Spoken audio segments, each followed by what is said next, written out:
ನಮಸ್ಕಾರ ಸ್ನೇಹಿತರೆ, ನಮ್ಮ ಹೊಸ ದಾರಿದೀಪ ಯೂಟ್ಯೂಬ್ ಚಾನಲ್ಗೆ ಸ್ವಾಗತ. ಕುಂಭರಾಶಿಯ ಸ್ನೇಹಿತರೆ, ಇಲ್ಲಿ ಕೇಳಿ. ನಿಮ್ಮ ಶತ್ರು ಕ್ಷಮೆಯ ಭಿಕ್ಷೆ ಬೇಡುತ್ತಾನೆ, ವಿರೋಧಿಗಳಿಗೆ ಉಳಿಗಾಲವಿಲ್ಲ. ನಮಸ್ಕಾರ ಪ್ರಿಯ ವೀಕ್ಷಕರೇ. ಜೀವನದಲ್ಲಿ ಕೆಲವು ಕ್ಷಣಗಳು ಬರುತ್ತವೆ, ಆಗ ಮನುಷ್ಯ ಸಂಪೂರ್ಣವಾಗಿ ಮುರಿದು ಹೋಗುತ್ತಾನೆ. ತನ್ನ ಒಳ್ಳೆತನ, ಕಠಿಣ ಪರಿಶ್ರಮ ಮತ್ತು ತಾಳ್ಮೆ ಎಲ್ಲವೂ ವ್ಯರ್ಥವಾಯಿತು ಎಂದು ಅವನಿಗೆ ಅನಿಸುತ್ತದೆ. ತಾನು ನಂಬಿದ ಜನರೇ ತನ್ನ ವಿರುದ್ಧ ನಿಂತುಕೊಳ್ಳುತ್ತಾರೆ. ಯಾರಿಗೆ ತಾನು ಸಮಯ, ಭಾವನೆಗಳು ಮತ್ತು ಶಕ್ತಿಯನ್ನು ನೀಡಿದ್ದೇನೋ ಅವರೇ ಅವನ ದುಃಖಕ್ಕೆ ಕಾರಣವಾಗುತ್ತಾರೆ. ಆದರೆ ನೆನಪಿಡಿ, ದೇವರು ಯಾರ ಲೆಕ್ಕವನ್ನು ಅಪೂರ್ಣವಾಗಿ ಬಿಡುವುದಿಲ್ಲ. ನೀವು ಯಾರಿಗೂ ಕೆಟ್ಟದ್ದನ್ನು ಮಾಡದೆ ಜೀವನ ನಡೆಸುತ್ತಿದ್ದರೆ, ಇತರರನ್ನು ಗೌರವಿಸಿದ್ದರೆ ಮತ್ತು ಕಠಿಣ ಪರಿಸ್ಥಿತಿಯಲ್ಲೂ ನೀವು ಉತ್ತಮ ಸಂಸ್ಕಾರವನ್ನು ಬಿಡದಿದ್ದರೆ, ಈ ಸಂದೇಶ ನಿಮಗಾಗಿಯೇ ಇದೆ. ಏಕೆಂದರೆ ಈಗ ನಿಮ್ಮ ಜೀವನದಲ್ಲಿ ಅನ್ಯಾಯ ಕೊನೆಗೊಂಡು ನ್ಯಾಯದ ಆರಂಭವಾಗುವ ಸಮಯ ಬರುತ್ತಿದೆ. ನಿಮ್ಮ ವಿರೋಧಿಗಳು ನಿಮ್ಮ ಬೆಳವಣಿಗೆ ಮತ್ತು ಯಶಸ್ಸನ್ನು ನೋಡಿ ಚಡಪಡಿಸುವ ದಿನ ದೂರವಿಲ್ಲ. ನಿಮ್ಮ ದಾರಿಯಲ್ಲಿ ಅಡ್ಡಪಡಿಸಿದವರು ತಾವೇ ಮಾಡಿದ ಕರ್ಮಗಳ ಜಾಲದಲ್ಲಿ ಸಿಲುಕಿಕೊಳ್ಳುತ್ತಾರೆ. ನೀವು ದೀರ್ಘಕಾಲದವರೆಗೆ ಹೋರಾಡುತ್ತಿದ್ದೀರಿ, ಆದ್ದರಿಂದ ಈಗ ನಿಮ್ಮ ಗೆಲುವು ಕೂಡ ಸಾಮಾನ್ಯವಾದದ್ದಲ್ಲ. ಇದು ಎಂಥ ಗೆಲುವಾಗಿರುತ್ತದೆ ಎಂದರೆ, ದೇವರ ನ್ಯಾಯವೇ ಎಲ್ಲಕ್ಕಿಂತ ದೊಡ್ಡದು ಎಂಬುದನ್ನು ನಿಮ್ಮ ವಿರೋಧಿಗಳು ಒಪ್ಪಿಕೊಳ್ಳಬೇಕಾಗುತ್ತದೆ. ಕೆಲವೊಮ್ಮೆ ಮನುಷ್ಯ ಯೋಚಿಸುತ್ತಾನೆ, ನನ್ನೊಂದಿಗೆ ಪದೇ ಪದೇ ಹೀಗೇಕೆ ಆಗುತ್ತಿದೆ?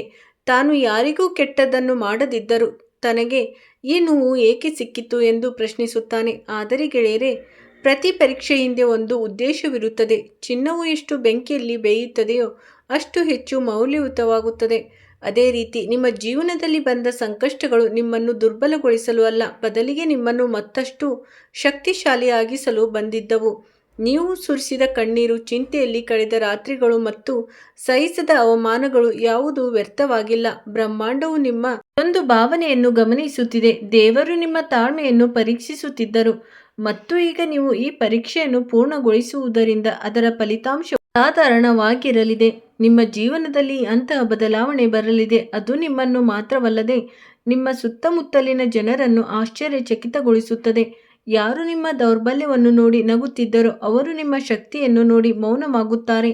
ಯಾರು ನಿಮ್ಮನ್ನು ಹಿಂದೆ ತಳ್ಳಲು ಬಯಸಿದ್ದರೋ ಅವರು ನಿಮ್ಮ ಪ್ರಗತಿಯನ್ನು ನೋಡಿ ಒಳಗೊಳಗೆ ಪಶ್ಚಾತ್ತಾಪ ಪಡುತ್ತಾರೆ. ಸ್ನೇಹಿತರೆ, ಸತ್ಯಕ್ಕೆ ಎಂದಿಗೂ ಜಯ ಸಿಗುತ್ತದೆ ಎಂದು ನೀವು ನಂಬುವುದಾದರೆ ಈ ವಿಡಿಯೋವನ್ನು ಖಂಡಿತವಾಗಿಯೂ ಇಷ್ಟಪಡಿ. ನಿಮ್ಮ ಒಂದು ಇಷ್ಟವು ಈ ಧನಾತ್ಮಕ ಶಕ್ತಿಯನ್ನು ಇನ್ನಷ್ಟು ಜನರಿಗೆ ತಲುಪಿಸಲು ಸಹಾಯ ಮಾಡುತ್ತದೆ. ಮತ್ತು ನೀವು ಇಂಥ ಪ್ರೇರಕ ಸಂದೇಶಗಳನ್ನು ನಿರಂತರವಾಗಿ ಪಡೆಯಲು ಬಯಸಿದರೆ ಚಂದಾದಾರರಾಗಿ ಗಂಟೆಯ ಗುರುತನ್ನು ಒತ್ತಿ. ಏಕೆಂದರೆ ನಾವು ಇಲ್ಲಿ ಕೇವಲ ಹರಟೆ ಹೊಡೆಯುವುದಿಲ್ಲ, ಬದಲಾವಣೆ ಬರಲಿದ್ದು ಅದು ಹಠಾತ್ ಆಗಿ ಗೋಚರಿಸುತ್ತದೆ. ಹಲವು ಬಾರಿ ದೇವರು ಪವಾಡ ಮಾಡುವ ಮುನ್ನ ಪರಿಸ್ಥಿತಿಯನ್ನು ಸಂಪೂರ್ಣವಾಗಿ ತಲೆಕೆಳಗಾಗಿಸುತ್ತಾರೆ. ಎಲ್ಲವೂ ಮುಗಿದು ಹೋಯಿತು ಎಂದು ಅನಿಸುವ ಸ್ಥಳದಲ್ಲೇ ಹೊಸ ಆರಂಭವಾಗುತ್ತದೆ. ಇತ್ತೀಚಿನ ದಿನಗಳಲ್ಲಿ ಬಹಳಷ್ಟು ವಿಷಯಗಳು ನಿಮ್ಮ ನಿಯಂತ್ರಣದಿಂದ ಹೊರಗೆ ಹೋಗಿದ್ದನ್ನು ನೀವು ಗಮನಿಸಿರಬಹುದು.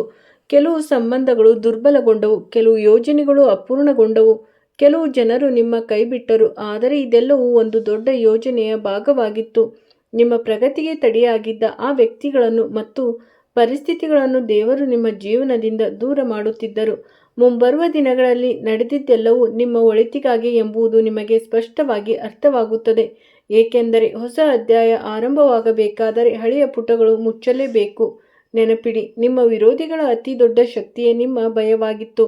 ನೀವು ನಿಮ್ಮನ್ನು ದುರ್ಬಲ ಎಂದು ಭಾವಿಸುವವರೆಗೂ ಅವರು ಬಲಶಾಲಿಯಾಗಿದ್ದರು. ಆದರೆ ಯಾವ ದಿನ ನೀವು ನಿಮ್ಮೊಳಗಿನ ಶಕ್ತಿಯನ್ನು ಗುರುತಿಸಿದಿರೋ ಅದೇ ದಿನ ಅವರ ಬಲ ಕುಗ್ಗಲು ತೊಡಗಿತು.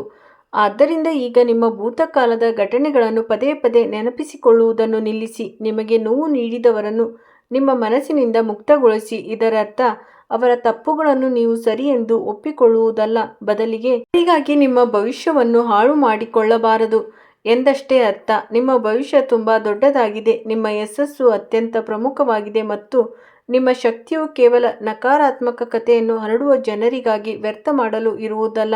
ನಿಮ್ಮ ಜೀವನದಲ್ಲಿ ಈಗ ಗೌರವ ಹೆಚ್ಚಾಗುವ ಸಮಯ ಬಂದಿದೆ. ಇದು ಯಾರು ನಿಮ್ಮನ್ನು ನಿರ್ಲಕ್ಷಿಸುತ್ತಿದ್ದರೋ ಅವರೇ ಮುಂಬರುವ ದಿನಗಳಲ್ಲಿ ನಿಮ್ಮ ಸಲಹೆ ಪಡೆಯಲು ಬರುತ್ತಾರೆ. ಇಂದು ನಿಮಗೆ ಮೌಲ್ಯ ನೀಡುವವರು ಮುಂದೆ ನಿಮ್ಮ ಉಪಸ್ಥಿತಿಯನ್ನು ಮುಖ್ಯವೆಂದು ಭಾವಿಸುತ್ತಾರೆ. ಆದರೆ ಅಂತಹ ಸಮಯ ಬಂದಾಗ ಅಹಂಕಾರ ಪಡಬೇಡಿ, ಏಕೆಂದರೆ ದೇವರು ವಿನಮ್ರವಾಗಿರುವವರಿಗೆ ಹೆಚ್ಚಿನ ಎತ್ತರವನ್ನು ನೀಡುತ್ತಾನೆ. ನಿಮ್ಮ ನಿಜವಾದ ಗೆಲುವು ಸೇಡು ತೀರಿಸಿಕೊಳ್ಳುವುದರಲ್ಲಿ ಅಲ್ಲ, ಬದಲಿಗೆ ನಿಮ್ಮ ವಿರೋಧಿಗಳು ತಮ್ಮ ತಪ್ಪುಗಳಿಗೆ ತಾವೇ ನಾಚಿಕೆಪಟ್ಟು ಎತ್ತರಕ್ಕೆ ಬೆಳೆಯುವುದರಲ್ಲಿದೆ. ಇದೇ ಎಲ್ಲಕ್ಕಿಂತ ದೊಡ್ಡ ಉತ್ತರ ಮತ್ತು ನ್ಯಾಯವಾಗಿದೆ.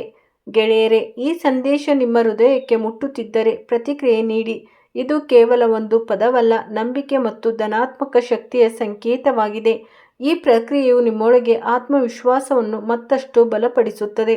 ಈಗ ಒಂದು ಮುಖ್ಯವಾದ ವಿಷಯವೇನೆಂದರೆ, ಮುಂಬರುವ ದಿನಗಳಲ್ಲಿ ನಿಮಗೆ ನೀವು ಎಂದು ಊಹಿಸದಂಥ ಅವಕಾಶಗಳು ಸಿಗಬಹುದು. ಆದ್ದರಿಂದ ನಿಮ್ಮ ಮನಸ್ಸನ್ನು ಸಿದ್ಧವಾಗಿಟ್ಟುಕೊಳ್ಳಿ. ಅವಕಾಶ ಬಂದಾಗ ಭಯದಿಂದ ಹಿಂದೆ ಸರಿಯಬೇಡಿ. ಅನೇಕ ಜನರು ಯಶಸ್ವಿಯಾಗಲು ಸಾಧ್ಯವಾಗುವುದಿಲ್ಲ, ಏಕೆಂದರೆ ಅವರು ತಮ್ಮದೇ ಆದ ಅನುಮಾನಗಳಲ್ಲಿ ಸಿಲುಕಿಕೊಳ್ಳುತ್ತಾರೆ. ಆದ್ದರಿಂದ ನೀವು ಹಾಗೆ ಮಾಡಬಾರದು. ನಿಮ್ಮ ಮೇಲೆ ನಿಮಗೆ ನಂಬಿಕೆ ಇರಬೇಕು. ಎಷ್ಟೊಂದು ಹೋರಾಟಗಳನ್ನು ಎದುರಿಸಿದ ತನಗೆ ಯಾವುದೇ ಹೊಸ ಸವಾಲು ಎದುರಿಸುವ ಸಾಮರ್ಥ್ಯವಿದೆ ಎಂಬುದನ್ನು ನೆನಪಿಟ್ಟುಕೊಳ್ಳಬೇಕು. ನಿಮ್ಮ ಅನುಭವವೇ ನಿಮ್ಮ ಅತಿ ದೊಡ್ಡ ಶಕ್ತಿ. ನಿಮ್ಮ ತಾಳ್ಮೆಯೇ ನಿಮ್ಮ ಅತಿ ದೊಡ್ಡ ಆಸ್ತಿ ಮತ್ತು ನಿಮ್ಮ ಪ್ರಾಮಾಣಿಕತೆಯೇ ನಿಮ್ಮ ಅತಿ ದೊಡ್ಡ ಕವಚವಾಗಿದೆ. ಮುಂಬರುವ ದಿನಗಳಲ್ಲಿ ಕೆಲವು ಜನರು ನಿಮ್ಮ ಬಳಿ ಮರಳಿ ಬರಬಹುದು, ಸಂಬಂಧವನ್ನು ಸುಧಾರಿಸಲು ಪ್ರಯತ್ನಿಸಬಹುದು, ತಮ್ಮ ತಪ್ಪುಗಳನ್ನು ಒಪ್ಪಿಕೊಳ್ಳಬಹುದು. ಅಂತಹ ಸಮಯದಲ್ಲಿ ಬುದ್ಧಿವಂತಿಕೆಯಿಂದ ನಿರ್ಧಾರ ತೆಗೆದುಕೊಳ್ಳಿ. ಕ್ಷಮಿಸುವುದು ದೊಡ್ಡ ಗುಣ, ಆದರೆ ಪದೇ ಪದೇ ಮೋಸ ಹೋಗುವುದು ಬುದ್ಧಿವಂತಿಕೆಯಲ್ಲ. ಆದ್ದರಿಂದ ನಿಮ್ಮ ಅನುಭವಗಳಿಂದ ಕಲಿಯಿರಿ ಮತ್ತು ನಿಮ್ಮ ಜೀವನದ ಗಡಿಗಳನ್ನು ನಿರ್ಧರಿಸಿ. ಪ್ರತಿಯೊಬ್ಬರಿಗೂ ನಿಮ್ಮ ಜೀವನಕ್ಕೆ ಮರಳಿ ಬರಲು ಅನುಮತಿ ನೀಡಬೇಡಿ. ನಿಮ್ಮ ಗೌರವ ಮತ್ತು ನಂಬಿಕೆಗೆ ಅರ್ಹರಾದವರಿಗೆ ಮಾತ್ರ ಸ್ಥಾನ ನೀಡಿ. ಕೊನೆಯದಾಗಿ ಹೇಳುವುದಾದರೆ, ನಿಮ್ಮ ಹೋರಾಟ ಇನ್ನೂ ಮುಗಿದಿಲ್ಲ, ಆದರೆ ನಿಮ್ಮ ದಿಶೆ ಬದಲಾಗುತ್ತಿದೆ. ಈಗ ಪರಿಸ್ಥಿತಿಗಳು ನಿಮ್ಮ ಪರವಾಗಿ ಬರಲಾರಂಭಿಸಿವೆ. ನ್ಯಾಯದ ಚಕ್ರ ಉರುಳಲು ಪ್ರಾರಂಭಿಸಿದೆ. ಈಗ ನಿಮ್ಮ ಜೀವನದಲ್ಲಿ ಧನಾತ್ಮಕ ಶಕ್ತಿಯ ಪ್ರವೇಶವಾಗುತ್ತದೆ. ಆದ್ದರಿಂದ ಚಿಂತೆಯನ್ನು ಬಿಡಿ, ನಂಬಿಕೆಯನ್ನು ಇಡಿ ಮತ್ತು ನಿಮ್ಮ ಕರ್ಮಗಳನ್ನು ಮಾಡುತ್ತಾ ಇರಿ. ನಿಮಗಾಗಿ ಇರುವುದನ್ನು ನಿಮ್ಮಿಂದ ಯಾರೂ ಕಸಿದುಕೊಳ್ಳಲು ಸಾಧ್ಯವಿಲ್ಲ ಮತ್ತು ಯಾರು ನಿಮ್ಮ ವಿರುದ್ಧ ನಿಂತಿದ್ದಾರೋ ಅವರಿಗೆ ಸಮಯವೇ ಉತ್ತರಿಸುತ್ತದೆ. ನಿಮ್ಮ ಕೆಲಸ ಕೇವಲ ಮುಂದೆ ಸಾಗುವುದು, ನಿಮ್ಮ ಗುರಿಯತ್ತ ಗಮನ ಹರಿಸುವುದು ಮತ್ತು ದೇವರಲ್ಲಿ ನಂಬಿಕೆ ಇಡುವುದು ಮಾತ್ರ. ಏಕೆಂದರೆ ದೇವರು ಯಾರ ಕೈ ಹಿಡಿಯುತ್ತಾರೋ ಅವರ ದಾರಿಯನ್ನು ತಡೆಯಲು ಜಗತ್ತಿನ ಯಾವುದೇ ಶಕ್ತಿಗೂ ಸಾಧ್ಯವಿಲ್ಲ. ಭಾಗ್ಯ ಬದಲಾಗುವ ಸಮಯ ಬಂದಾಗ ಮೊದಲು ಮನುಷ್ಯನ ಆಲೋಚನೆ ಬದಲಾಗುತ್ತದೆ ಎಂಬುದನ್ನು ಯಾವಾಗಲೂ ನೆನಪಿಡಿ. ದೇವರು ಯಾರ ಜೀವನದಲ್ಲಾದರೂ ಪವಾಡ ಮಾಡುವ ಮುನ್ನ ಅವರೊಳಗೆ ಆತ್ಮವಿಶ್ವಾಸದ ದೀಪವನ್ನು ಬೆಳಗಿಸುತ್ತಾರೆ. ಈಗ ಹಳೆಯ ತಳಮಳ ಇಲ್ಲದಿರುವುದನ್ನು ನೀವು ಗಮನಿಸಿರಬಹುದು. ಮೊದಲು ಸಣ್ಣ ಪುಟ್ಟ ವಿಷಯಗಳಿಗೂ ಮನಸ್ಸು ಅಸ್ಥಿರವಾಗುತ್ತಿದ್ದ ಜಾಗದಲ್ಲಿ ಈಗ ಎಲ್ಲವೂ ಸರಿಯಾಗುತ್ತದೆ ಎಂಬ ಧ್ವನಿ ಒಳಗಿನಿಂದ ಬರುತ್ತದೆ. ಇದು ಸಾಮಾನ್ಯ ಭಾವನೆಯಲ್ಲ, ಇದು ನಿಮ್ಮ ಜೀವನದಲ್ಲಿ ನಿಧಾನವಾಗಿ ಪ್ರವೇಶಿಸುತ್ತಿರುವ ಧನಾತ್ಮಕ ಬದಲಾವಣೆಯ ಸಂಕೇತವಾಗಿದೆ. ನಿಮ್ಮ ಸುತ್ತಲೂ ಹರಡಿದ್ದ ನಕಾರಾತ್ಮಕ ಶಕ್ತಿಯ ಪ್ರಭಾವ ಈಗ ಕಡಿಮೆಯಾಗುತ್ತಿದೆ. ನಿಮ್ಮ ಅಪಜಯಕ್ಕಾಗಿ ಕಾಯುತ್ತಿದ್ದವರು ತಾವೇ ಗೊಂದಲಕ್ಕೆ ಒಳಗಾಗಿದ್ದಾರೆ, ಏಕೆಂದರೆ ಇಷ್ಟೊಂದು ಕಠಿಣ ಪರಿಸ್ಥಿತಿಗಳ ನಂತರವೂ ನೀವು ಹೇಗೆ ಇಷ್ಟು ಬಲವಾಗಿ ನಿಂತಿದ್ದೀರಿ ಎಂಬುದು ಅವರಿಗೆ ಅರ್ಥವಾಗುವುದಿಲ್ಲ. ಇದೇ ನಿಮ್ಮ ಅತಿ ದೊಡ್ಡ ಗೆಲುವು. ಮುರಿದು ಬಿದ್ದು ಹೋಗುವುದು ಸುಲಭ, ಆದರೆ ಸಂಕಷ್ಟಗಳ ನಡುವೆಯೂ ನಗುವುದನ್ನು ಬಲ್ಲವನಿಗೆ ಮಾತ್ರ ದೇವರ ಸಾನ್ನಿಧ್ಯ ದೊರೆಯುತ್ತದೆ. ಬಿಟ್ಟು ಕೇಳಿ, ನಿಮ್ಮ ವಿರೋಧಿಗಳು ನಿಮ್ಮ ಆತ್ಮವಿಶ್ವಾಸವನ್ನು ಮುರಿದರೆ ನೀವು ಸೋಲುತ್ತೀರಿ ಎಂದು ಭಾವಿಸಿರಬಹುದು. ಆದರೆ ನಿಮ್ಮ ಧೈರ್ಯವು ಯಾವುದೇ ವ್ಯಕ್ತಿಯ ಮೇಲಲ್ಲ, ಬದಲಿಗೆ ದೇವರ ಮೇಲಿನ ನಂಬಿಕೆ ಮೇಲೆ ನಿಂತಿದೆ ಎಂಬುದು ಅವರಿಗೆ ತಿಳಿದಿರಲಿಲ್ಲ. ಯಾರ ಶಕ್ತಿಯು ನಂಬಿಕೆಯಾಗಿರುತ್ತದೆ ಅವರನ್ನು ಯಾರೂ ಸೋಲಿಸಲು ಸಾಧ್ಯವಿಲ್ಲ. ಆದ್ದರಿಂದ ಈಗ ನಿಮ್ಮ ಹಳೆಯ ಗಾಯಗಳನ್ನು ಶಕ್ತಿಯಾಗಿ ಪರಿವರ್ತಿಸುವ ಸಮಯ ಬಂದಿದೆ. ನಿಮಗೆ ಸಿಕ್ಕ ನೋವನ್ನು ಪ್ರೇರಣೆಯಾಗಿ ಮಾಡಿಕೊಳ್ಳಿ. ನೀವು ಅನುಭವಿಸಿದ ಅವಮಾನವನ್ನು ನಿಮ್ಮ ಯಶಸ್ಸಿನ ಇಂಧನವನ್ನಾಗಿ ಮಾಡಿಕೊಳ್ಳಿ. ಏಕೆಂದರೆ ಜಗತ್ತಿನ ಅತ್ಯಂತ ಯಶಸ್ವಿ ವ್ಯಕ್ತಿಗಳು ಮೊದಲು ಕಠಿಣ ಹೋರಾಟ ಮತ್ತು ತಿರಸ್ಕಾರವನ್ನು ಎದುರಿಸಿದ್ದಾರೆ ಎಂಬುದಕ್ಕೆ ಇತಿಹಾಸವೇ ಸಾಕ್ಷಿಯಾಗಿದೆ. ನಂತರ ಕೇವಲ ಇಷ್ಟೇ ಇತ್ತು, ಅವರು ಸೋಲನ್ನೊಪ್ಪಿಕೊಳ್ಳಲಿಲ್ಲ ಮತ್ತು ನೀವು ಕೂಡ ಸೋಲನ್ನೊಪ್ಪಿಕೊಳ್ಳಬಾರದು. ಗೆಳೆಯರೇ, ನೀವು ಇಲ್ಲಿಯವರೆಗೆ ಕೇಳುತ್ತಿದ್ದರೆ ಒಂದು ಕ್ಷಣ ನಿಂತು ವಿಡಿಯೋವನ್ನು ಖಂಡಿತವಾಗಿಯೂ ಲೈಕ್ ಮಾಡಿ. ಯೋಚಿಸಿ, ಈ ಸಂದೇಶ ನಿಮ್ಮ ಮನಸ್ಸಿನಲ್ಲಿ ಭರವಸೆಯನ್ನು ಮೂಡಿಸಬಹುದಾದರೆ ನಿಮ್ಮ ಒಂದು ಇಷ್ಟವು ಮತ್ತೊಬ್ಬ ವ್ಯಕ್ತಿಗೂ ಈ ಧನಾತ್ಮಕ ಶಕ್ತಿಯನ್ನು ತಲುಪಿಸಲು ಸಹಾಯ ಮಾಡುತ್ತದೆ. ಮತ್ತು ನೀವು ಇನ್ನೂ ಇಂಥ ಪ್ರೇರಕ ಸಂದೇಶಗಳನ್ನು ಪಡೆಯಲು ನಮ್ಮ ಚಾನಲ್ಗೆ ಚಂದಾದಾರರಾಗಿಲ್ಲದಿದ್ದರೆ ಈಗಲೇ ಮಾಡಿಕೊಳ್ಳಿ, ಏಕೆಂದರೆ ಮುಂದೆ ನೀವು ಕೇಳಲಿರುವ ವಿಷಯಗಳು ನಿಮ್ಮ ಜೀವನವನ್ನು ನೋಡುವ ದೃಷ್ಟಿಕೋನವನ್ನೇ ಬದಲಾಯಿಸಬಹುದು. ಈಗ ಒಂದು ರಹಸ್ಯದ ವಿಷಯವನ್ನು ಮಾತನಾಡೋಣ. ಹಲವು ಬಾರಿ ನಿಮ್ಮ ಶತ್ರುಗಳು ನಿಮ್ಮ ಕಣ್ಣು ಮುಂದೆ ಇರುವುದಿಲ್ಲ. ಅವರು ನಗುತ್ತಾ ನಿಮ್ಮ ಬಳಿ ನಿಂತು ಕುಳಿತುಕೊಳ್ಳುತ್ತಾರೆ, ನಿಮ್ಮನ್ನು ಹೊಗಳುತ್ತಾರೆ, ಆದರೆ ಒಳಗೊಳಗೆ ನಿಮ್ಮ ಪ್ರಗತಿಯನ್ನು ನೋಡಿ ಉರಿಯುತ್ತಾರೆ. ಇಂತಹ ಜನರನ್ನು ಗುರುತಿಸುವುದು ಸುಲಭವಲ್ಲ, ಆದರೆ ಸಮಯವು ಪ್ರತಿಯೊಬ್ಬರ ಮುಖವಾಡವನ್ನು ಕಳಚುತ್ತದೆ. ಮುಂಬರುವ ದಿನಗಳಲ್ಲಿ ನಿಮ್ಮ ಜೀವನದಲ್ಲೂ ಅಂತಹ ಅನೇಕ ಜನರ ಅಸಲಿ ಮುಖ ಬಯಲಾಗಲಿದೆ. ಯಾರು ನಿಮ್ಮ ನಿಜವಾದ ಹಿತೈಷಿ ಮತ್ತು ಯಾರು ಕೇವಲ ಸ್ವಾರ್ಥಕ್ಕಾಗಿ ನಿಮ್ಮೊಂದಿಗಿದ್ದರು ಎಂಬುದು ನಿಮಗೆ ಸ್ಪಷ್ಟವಾಗಿ ತಿಳಿಯುತ್ತದೆ.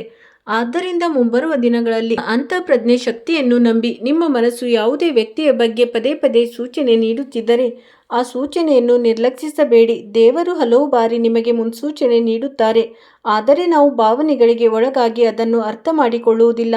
ನೆನಪಿಡಿ, ನಿಮ್ಮ ಅತಿ ದೊಡ್ಡ ರಕ್ಷಣೆ ನಿಮ್ಮ ಸತ್ಯ ಮತ್ತು ಪ್ರಾಮಾಣಿಕತೆಯಾಗಿದೆ. ಯಾರು ಸತ್ಯದ ಹಾದಿಯನ್ನು ಬಿಡುವುದಿಲ್ಲವೋ ಅವರಿಗೆ ಕೊನೆಯಲ್ಲಿ ಗೌರವ ಖಂಡಿತವಾಗಿಯೂ ಸಿಗುತ್ತದೆ. ಪ್ರಸ್ತುತ ದಿನಗಳಲ್ಲಿ ನಿಮಗೆ ಕಠಿಣ ಪರಿಶ್ರಮದ ಪೂರ್ಣ ಫಲ ನಿಮಗೆ ಸಿಗುತ್ತಿಲ್ಲ ಎಂದು ಅನಿಸುತ್ತಿರಬಹುದು, ಆದರೆ ಬಿತ್ತಿದ ಬೀಜವು ಮಣ್ಣಿನ ಆಳದಲ್ಲಿ ತನ್ನ ಬೇರುಗಳನ್ನು ಗಟ್ಟಿಗೊಳಿಸುತ್ತಿದೆ. ಅದರ ಸಮಯ ಬಂದಾಗ ಅದು ಬೃಹತ್ ವೃಕ್ಷವಾಗಿ ಎಲ್ಲರಿಗೂ ಗೋಚರಿಸುತ್ತದೆ. ಆದ್ದರಿಂದ ತಾಳ್ಮೆ ಕಳೆದುಕೊಳ್ಳಬೇಡಿ. ಪ್ರಕೃತಿಯ ನಿಯಮದಂತೆ ಪ್ರತಿಯೊಂದು ವಸ್ತುವು ತನ್ನ ಸರಿಯಾದ ಸಮಯದಲ್ಲಿ ಫಲ ನೀಡುತ್ತದೆ. ಉದ್ವೇಗ ಅಥವಾ ಅವಸರವು ಕೇವಲ ನಿರಾಶೆಯನ್ನು ನೀಡುತ್ತದೆ, ಆದರೆ ತಾಳ್ಮೆಯು ಯಶಸ್ಸನ್ನು ತರುತ್ತದೆ. ಈಗ ನಾನು ನಿಮಗೆ ಒಂದು ಪ್ರಶ್ನೆಯನ್ನು ಕೇಳಲು ಬಯಸುತ್ತೇನೆ. ಎಲ್ಲವೂ ಮುಗಿದು ಹೋಯಿತು ಎಂದು ನಿಮಗೆ ಅನಿಸಿದ್ದ ಆ ಸಮಯ ನೆನಪಿದೆಯೇ? ಇನ್ನು ಮುಂದೆ ಸಾಗಲು ಸಾಧ್ಯವೇ ಇಲ್ಲ ಎಂದು ನೀವು ಭಾವಿಸಿದ್ದ ಆ ದಿನ ನೆನಪಿದೆಯೇ? ಆದರೆ ನೋಡಿ, ನೀವು ಎಂದಿಗೂ ಇಲ್ಲೇ ಇದ್ದೀರಿ. ನೀವು ಇಂದಿಗೂ ಹೋರಾಡುತ್ತಿದ್ದೀರಿ. ನೀವು ಇಂದಿಗೂ ಭರವಸೆಯೊಂದಿಗೆ ಮುಂದೆ ಸಾಗುತ್ತಿದ್ದೀರಿ. ಇದರರ್ಥ ನಿಮ್ಮೊಳಗೆ ಯಾವುದೇ ಬಿರುಗಾಳಿಗಿಂತಲೂ ದೊಡ್ಡವಾದ ಒಂದು ಶಕ್ತಿ ಅಡಗಿದೆ. ಆದ್ದರಿಂದ ಎಂದಿಗೂ ನಿಮ್ಮನ್ನು ನೀವು ದುರ್ಬಲ ಎಂದು ಭಾವಿಸಬೇಡಿ. ನಿಮ್ಮೊಳಗೆ ಎಷ್ಟು ಸಾಮರ್ಥ್ಯವಿದೆ ಎಂದರೆ ಬಹುಶಃ ನಿಮಗೆ ಅದರ ಸಂಪೂರ್ಣ ಅರಿವಿಲ್ಲ. ಇನ್ನೊಂದು ವಿಷಯ ಕೇಳಿ, ಮುಂಬರುವ ಸಮಯವು ಕೇವಲ ಆರ್ಥಿಕ ಅಥವಾ ಸಾಮಾಜಿಕ ಪ್ರಗತಿಯ ಸಂಕೇತವನ್ನು ಮಾತ್ರ ನೀಡುತ್ತಿಲ್ಲ. ಇದು ನಿಮ್ಮ ಆತ್ಮಶಕ್ತಿಯ ಜಾಗೃತಿಯ ಸಮಯವೂ ಆಗಿದೆ. ಈಗ ನೀವು ಹಿಂದೆಗಿಂತಲೂ ಹೆಚ್ಚು ಬುದ್ಧಿವಂತಿಕೆಯಿಂದ ನಿರ್ಧಾರಗಳನ್ನು ತೆಗೆದುಕೊಳ್ಳಲು ಪ್ರಾರಂಭಿಸುತ್ತೀರಿ. ನೀವು ಜನರ ಮಾತುಗಳಿಗೆ ಮಾರು ಹೋಗುವುದನ್ನು ಕಡಿಮೆ ಮಾಡಿ ನಿಮ್ಮ ಸ್ವತಃ ಅನುಭವಗಳಿಂದ ಹೆಚ್ಚಾಗಿ ಕಲಿಯುತ್ತೀರಿ. ನಿಮ್ಮ ಪ್ರತಿಯೊಬ್ಬರೂ ಸಂತೋಷಪಡಿಸುವ ಪ್ರಯತ್ನವನ್ನು ಬಿಟ್ಟು ನಿಮ್ಮ ಜೀವನದ ಮುಖ್ಯ ಉದ್ದೇಶದ ಕಡೆ ಗಮನ ಹರಿಸುತ್ತೀರಿ. ಇದೇ ಬದಲಾವಣೆಯು ಶ್ರೇಷ್ಠ ವ್ಯಕ್ತಿಗಳನ್ನು ಸಾಮಾನ್ಯ ಜನರಿಗಿಂತಲೂ ಭಿನ್ನವಾಗಿಸುತ್ತದೆ. ಮನುಷ್ಯನು ತನ್ನ ಶಕ್ತಿಯನ್ನು ಸರಿಯಾದ ದಿಕ್ಕಿನಲ್ಲಿ ಬಳಸಲು ಪ್ರಾರಂಭಿಸಿದಾಗ ಅವನ ಜೀವನದಲ್ಲಿ ಅಸಾಧಾರಣ ಫಲಿತಾಂಶಗಳು ಬರಲಾರಂಭಿಸುತ್ತವೆ. ಇಂದು ಯಾರು ನಿಮ್ಮ ವಿರೋಧವಾಗಿ ನಿಂತಿದ್ದರೋ ಅವರಿಗೆ ಸಮಯವು ಯಾವಾಗಲೂ ಒಂದೇ ರೀತಿ ಇರುವುದಿಲ್ಲ ಎಂಬುದು ತಿಳಿದಿಲ್ಲ. ಅವರು ಬಲಿಷ್ಠರಾಗಿ ಕಾಣಿಸುತ್ತಿದ್ದರೆ ನಾಳೆಯ ಪರಿಸ್ಥಿತಿ ಬದಲಾಗಬಹುದು. ಆದ್ದರಿಂದ ಅವರ ಮೇಲೆ ದ್ವೇಷವನ್ನು ಇಟ್ಟುಕೊಳ್ಳಬೇಡಿ. ಕೇವಲ ನಿಮ್ಮ ಹಾದಿಯಲ್ಲಿ ನೀವು ಮುನ್ನಡೆಯಿರಿ, ಏಕೆಂದರೆ ಸಮಯವೇ ಎಲ್ಲದಕ್ಕೂ ನ್ಯಾಯ ಒದಗಿಸುತ್ತದೆ. ಒಳ್ಳೆಯದಾಗಲಿ. ವಿಡಿಯೋ ನೋಡಿದ್ದಕ್ಕಾಗಿ ಧನ್ಯವಾದಗಳು.